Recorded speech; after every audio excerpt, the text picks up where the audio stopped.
Next up is an old-time rival.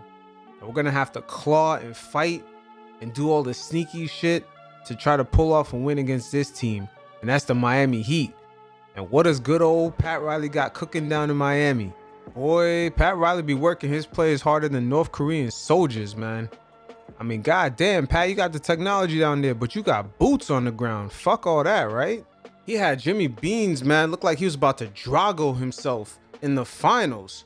I saw somebody at the sideline screaming, "Get him a Gatorade!" Nah, but in all seriousness, the Miami Heat are going to be a very tough team to beat. For starters, they actually had a whole off season to recover.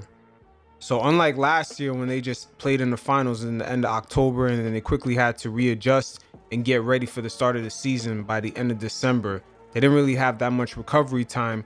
And you've seen how that team last year had to deal with a bunch of injuries. So they're going to be well rested and they're going to be pretty much ready for this season.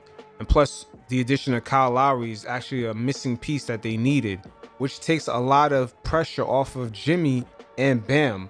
So that was a good addition for them. And also, I got to give it up to Pat Riley. Miami is actually very good at developing players in-house. You look at Tyler Hansborough and you look at Duncan Robinson. They just keep finding guys and keep developing guys that actually fit well in their system.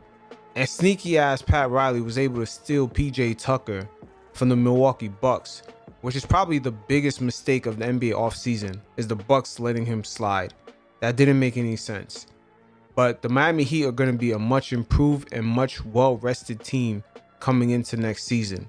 So our Knicks got to be very disciplined against a team like that, and they got to stay very well-conditioned. Sort of like the North Korean soldiers when they be slamming their head through the bricks, man. We got to be like that going up against that team, because they're going to be trying to win by any means necessary. As we've seen in one of our matchups against them last year, how Jimmy Butler kind of faked an injury and then he was like looking at the camera and smiling. See, because they understood that the refs didn't have much respect for the Knicks because the Knicks are considered a young team. That was before the Derrick Rose trade, when we had that loss against Miami when RJ kind of missed that layup. So they kind of understood that. So that team is willing to pull all types of tricks to win, man. We got to be careful with a team like that. Good old Pat and Jimmy boy, man. There's something else.